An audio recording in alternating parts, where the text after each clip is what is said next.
അപ്പൊ നമ്മള് ഇന്ന് പഠിക്കാൻ പോകുന്നത് വെരി ഇമ്പോർട്ടന്റ് ക്വസ്റ്റ്യൻ ആണ്. അനാട്ടമിയിലെ ഷോൾഡർ ജോയിന്റ് ആണ്. നമ്മള് ഇൻസ്റ്റയിൽ ഒരു പോൾ എടുത്തായിരുന്നു. അപ്പൊ ഏറ്റവും കൂടുതൽ ആൾക്കാർ ഷോൾഡർ ജോയിന്റിനാണ് വോട്ട് ചെയ്തത്. സോ നമുക്ക് shoulder joint 10 marks very important. അത് നമ്മുടെ ഈ വരുന്ന സപ്ലൈ എക്സാമിനും ചിലപ്പോൾ ചോദിക്കാനുള്ള സാധ്യതയുണ്ട്. അപ്പൊ ഷോൾഡർ ജോയിന്റ് എന്ന് പറയുമ്പോൾ ആദ്യം തന്നെ ഷോൾഡർ ജോയിന്റ് ഹെഡിങ് കൊടുക്കാം. ഇൻട്രൊഡക്ഷനിൽ നമുക്ക് ഒരു ബ്ലാ ബ്ലാ ബ്ലാ ബ്ലാ ഒരു ഹാഫ് പാരഗ്രാഫ് എഴുതി വെക്കാം. Shoulder joint also known as glenohumeral joint, അത് എഴുതി വെക്കുക. ഇതിന്റെ മറ്റൊരു പേരാണ് ഗ്ലീനോഹ്യൂമറൽ ജോയിന്റ് എന്ന് എഴുതുക. ഓക്കെ, ആൻഡ് ഇതൊരു ബോൾ ആൻഡ് സോക്കറ്റ് ജോയിന്റ് ആണ്. Ball and socket synovial joint ആണ്.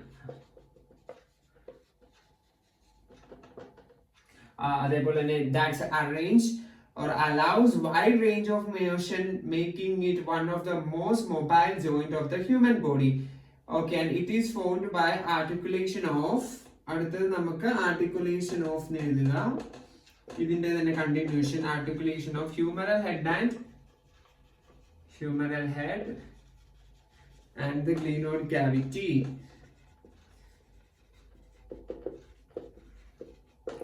നിങ്ങൾ മസ്റ്റ് ആയിട്ട് എഴുതുക. ഇതൊരു ബോൾ ആൻഡ് സർക്കിൾ ജോയിന്റ് ആണ്, സൈനോവിയൽ ജോയിന്റ് ആണ്, മോസ്റ്റ് മൊബൈൽ ജോയിന്റ് ആണ്. മൊബൈൽ എന്ന് പറഞ്ഞാൽ മൂവ്മെന്റ്, ഏറ്റവും കൂടുതൽ മൂവ്മെന്റ് നടക്കുന്ന എല്ലാ ആക്ഷനും, flexion, extension, abduction, adduction, circumduction, medial rotation, lateral rotation എല്ലാം ഓൾ ടുഗെദർ നടക്കുന്ന ഒരു ജോയിന്റ് ആണ് ഷോൾഡർ ജോയിന്റ്. ആ മൂവ്മെന്റ്സ് ഒക്കെ വേണമെങ്കിൽ ഇത് ഓപ്ഷനിലാണ്. ഇറ്റ്സ് യൂഷ്വലി കംസ് ഇൻ ബയോമെക്കാനിക്സിലാണ് കൂടുതൽ, പക്ഷെ ഇതിൽ എഴുതുന്നതുകൊണ്ട് കുഴപ്പമില്ല. അപ്പൊ കൂടുതൽ അനാട്ടമിക്കൽ ആയിട്ടുള്ള കാര്യങ്ങൾ അനാട്ടമിയിൽ എഴുതാൻ ശ്രദ്ധിക്കുക.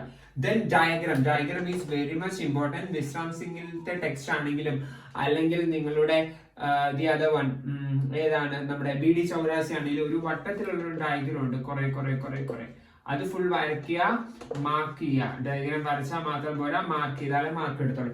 ഇത്രയും എഴുതിയാൽ തന്നെ അവരൊരു 1.5 മാർക്ക് കിട്ടും. 1 മാർക്ക് ഫോർ ഇൻട്രൊഡക്ഷൻ, അല്ലെങ്കിൽ half mark for introduction and 1 mark for diagram.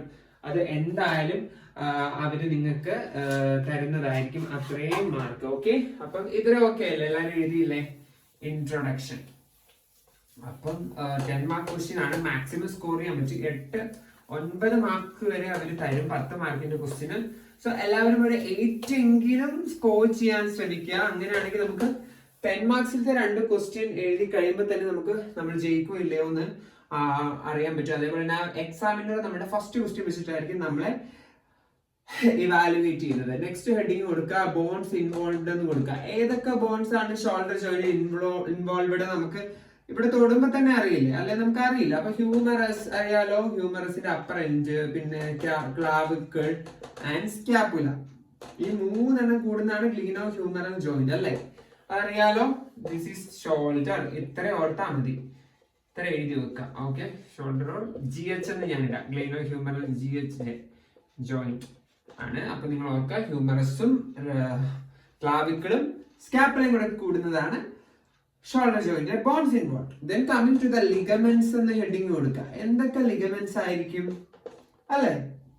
അപ്പൊ ഗ്ലീനോഹ്യൂമറൽ ലിഗമെന്റ് ഞാൻ GH എന്നാട്ടോ കൊടുക്കുന്നത്.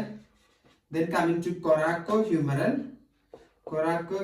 ligament, then transverse humeral ligament and coracoacromial ligament. Okay, glenohumeral ligament, coracohumeral ligament, transverse humeral and coracoacromial ligament. ഇത്രയും എഴുതി വെക്കുക. then ഗുണ കുറച്ച് ഒരു ലൈൻ എഴുതുക.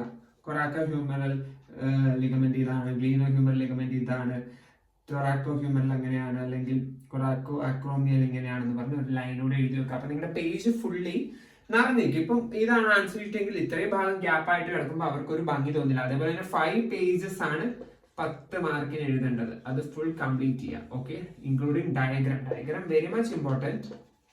ഡയഗ്രാം മാർക്ക് ചെയ്ത് വരയ്ക്കുക. ഓക്കെ, അപ്പൊ ഇതാണ് ലിഗമെന്റ്സ് വരുന്നത്.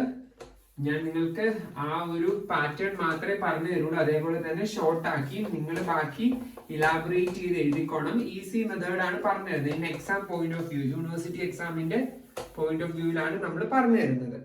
Next coming to muscles. ഏതൊക്കെ മസിൽസ് ആണ്? റൊട്ടേറ്റർ കഫ് മസിൽസ് ആണ് ആദ്യം വരുന്നത്. റൊട്ടേറ്റർ കഫ് മസിൽസ് ഏതൊക്കെയാണെന്ന് അറിയില്ലേ? ഏതൊക്കെയാണ്? Supraspinatus, infraspinatus, teres minor and subscapularis. ഇതാണ് റൊട്ടേറ്റർ കഫ് എന്ന് പറയുന്നത്. ബട്ട് 6, അതായത് 6 മസിൽസിൽ സുപ്രാസ്പൈനേറ്റേഴ്സ്, ഇൻഫ്രാസ്പൈനേറ്റേഴ്സ്, ടീരീസ് മേജറും സബ്സ്കാപ്പുലാരിസ്. അപ്പൊ റൊട്ടേറ്റർ കഫ് വരുന്നതാണ് സുപ്രാസ്പൈനേറ്റേഴ്സ്. സുപ്രാസ്പൈനേറ്റേഴ്സ് ഹെഡിങ് എഴുതുക, ഇൻഫ്രാസ്പൈനേറ്റേഴ്സ് and teres minor and subscapularis. ഇതാണ് റൊട്ടേറ്റർ കഫിൽ വരുന്നത്. വേണമെങ്കിൽ ഇതിന്റെ ഫംഗ്ഷൻ എന്താണെന്നൂടെ എഴുതാം. അതൊക്കെ നിങ്ങളുടെ ടെക്സ്റ്റിലുണ്ട്, പ്രോപ്പറായിട്ട് അത് നോക്കി എഴുതുക. ദെൻ അതർ സപ്പോർട്ടിംഗ് മസിൽസ് എന്ന് പറഞ്ഞ ഹെഡിങ് കൊടുക്കുക. Other supporting muscles, other supporting muscles അത് ഏതൊക്കെയാണെന്ന് നോക്കിയാലോ നമുക്ക്. Deltoid, pectoralis major, latissimus dorsi, biceps brachii.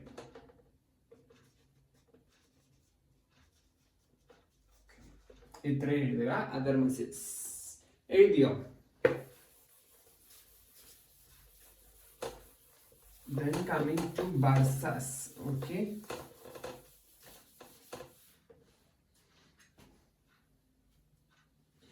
ബർസാണ് heading കൊടുക്കുക. 2 ബർസയാണുള്ളത്. Sub acromial bursa, sub deltoid bursa. Already acromial ജോയിന്റും ലിഗമെന്റും ഉണ്ട്, അതിന് ഡെൽറ്റോയിഡ് മസിലുണ്ട്. അപ്പം sub acromial bursa and sub deltoid bursa heading കൊടുക്കുക. മൂവ്മെന്റ്സ് എന്ന് എഴുതുക.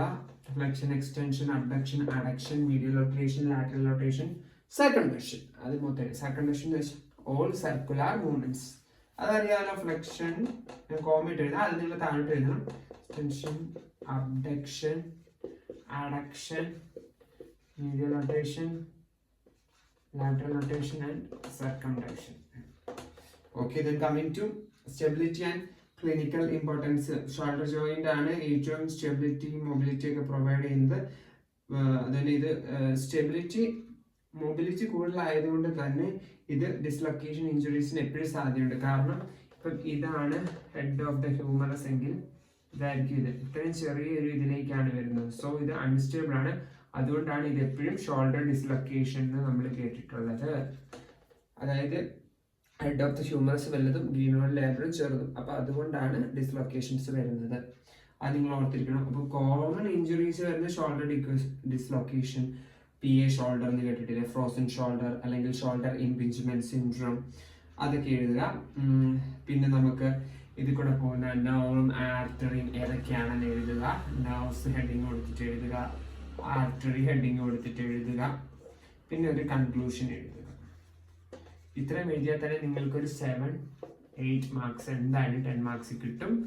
ബട്ട് ഇതിന്റെ എല്ലാത്തിനും ഒരു കുറച്ച് സെന്റൻസ് എഴുതാൻ ശ്രമിക്കുക കേട്ടോ. ഈ പേര് മാത്രം എഴുതാണ്ട് കുറച്ച് സെന്റൻസ് എഴുതുക. അതേപോലെ തന്നെ ഡയഗ്രാം വരയ്ക്കുക. ഇത്രയും എഴുതിയാൽ നിങ്ങൾക്ക് ഷോൾഡർ ജോയിന്റ് ഈസി ആയിട്ട് സ്കോർ ചെയ്യാൻ പറ്റും. വളരെ സിമ്പിൾ ആണ്. ഓൺ നോട്ട്സ് പ്രിപ്പയർ ചെയ്യാം, അതായിരിക്കും നല്ല. അതേപോലെ ഞാൻ ഡിസ്ക്രിപ്ഷനിൽ കൊടുത്തേക്കാം ഈ ക്ലാസ് എടുത്തതിന്റെ നോട്ട്സ്. അപ്പം മറ്റൊരു വീഡിയോ കാണുന്നതായിരിക്കും. എല്ലാവർക്കും ബൈ.